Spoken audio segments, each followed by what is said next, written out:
ሰላም እንዴት ናችሁ? አብሮድ ስቴሽኖች ነን። ዛሬም በሌላ የስኮላር ቪዲዮ ተመልሰናል።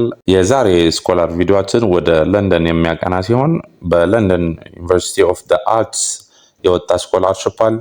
ይህም ስኮላርሽፕ ለዓለም አቀፍ ተማሪዎች በስነ ጥበብ፣ ዲዛይን፣ ፋሽን እና የተለያዩ ኮርሶች በስኮላርሽፕ ወጥቷል። ይህም አፕላይ ማድረግ የሚችሉ ሰዎች ዝቅተኛ ገቢ ካላቸው ሀገሮች ለሚመጡ እና በትምህርታቸው ጎበዝ ለሆኑ ተማሪዎች የሚሰጥ እድል ሲሆን ኢትዮጵያን ከነዚህ ሀገሮች መካከል አንዷ በመሆኗ ኢትዮጵያውያን እንዲሁም ሌላ የአፍሪካን ሀገሮች አፕላይ ማድረግ የምንችል ሲሆን ለዚህ ስኮላርሽፕም አፕላይ ማድረግ የምንችለው ለማስተርስ ዲግሪ ብቻ ሲሆን ለዚህ አፕላይ ለማድረግም አንድ እንደ መስፈርት ያስቀመጡት ነገር አንደኛ በመጀመሪያ ዲግሪያችሁ ሃይ የሚባል ውጤት ማምጣት አለባችሁ። በሁለተኛም የቤተሰባችሁ የአመት ገቢ ከ50,000 ፓውንድ በታች መሆን አለበት። በሌላ በኩል ደግሞ በአመት የሚቀበሉት የተማሪ መጠን 288 ተማሪ ብቻ እድሉን የሚያገኝ ሲሆን በሌላ እዛ ስትማሩም ጎበዝ ወይም ደግሞ አሪፍ ውጤት ላለው እስከ 10,000 ፓውንድ የትምህርት ክፍያ ቅናሽ የሚደረግ ይሆናል ማለት ነው። በዚህ ስኮላርሽፕ በማመልከቻ ወቅትም አራት ጥያቄዎች ዋና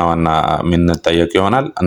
እነዚህ ጥያቄዎችም አንደኛ የኛም ብቃት ወይ ልምዳችን የሚጠይቁ ጥያቄዎች ሲሆን በሁለተኛ የወደፊት ፕላናችን፣ በሶስተኛ ዩኒቨርሲቲ ውስጥ ስንቆይ የምናበረክተው አስተዋጽኦ ማስፈር ግድ ይለናል። በአራተኛውም የማህበረሰብ ተጽዕኖ እዛ ማህበረሰብ ስንኖር የምናበረክተው ጥቅሞች ማስረዳት ይጠበቅብናል ማለት ነው። ለዚህ ስኮላርሽፕ አፕላይ ስናደርግም የሚያስፈልጉ ሰነዶች አንደኛ የትምህርታችን ሰነዶች እንዳለ ኦሪጂናል መሆን አለባቸው።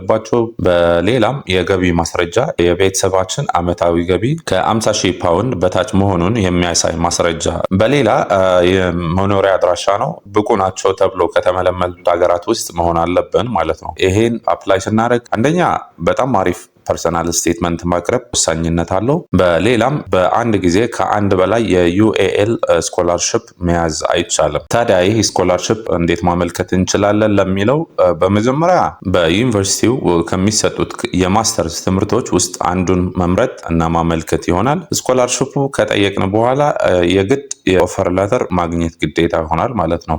ኦፈር ሌተር ካገኘን በኋላ አፕሊኬሽን ፖርታል ውስጥ በመግባት አካውንታችን መክፈት ይሆናል ማለት ነው። ከዛ በመቀጠል በሶስተኛም በዚያው በእነሱ ድረገጽ ላይ በመግባት ኢንተርናሽናል ፖስት ግራጁዌት ስኮላርሽፕ በሚለው ማመልከቻ ቅጽ የኛ መረጃዎች ኦር ጥያቄዎች የሚሰጡን ሲሆኑ ምላሽ ማስገባት፣ በአራተኛ ደረጃ የማመልከቻ ጽሁፎችን ማዘጋጀት ሲሆን በአምስተኛም ያዘጋጀናቸው መረጃዎች አፕሎድ ማድረግ። ስለዚህ የአፕሊኬሽን ማብቂያ ማርች 27 2026 ሲሆን ለበለጠ መረጃም ሊንኩ ዲስክሪፕሽን ላይ የምናስቀምጥላችሁ ይሆናል። በደንብ ገብታችሁ በማንበብ አፕላይ እንድታደርጉ እናበረታታለን። ለዛሬ የነበረ ቪዲዮአችን ይሄን ይመስላል። በቀጣይ ቪዲዮ እስከምንገናኝ ቸር ቆዩ።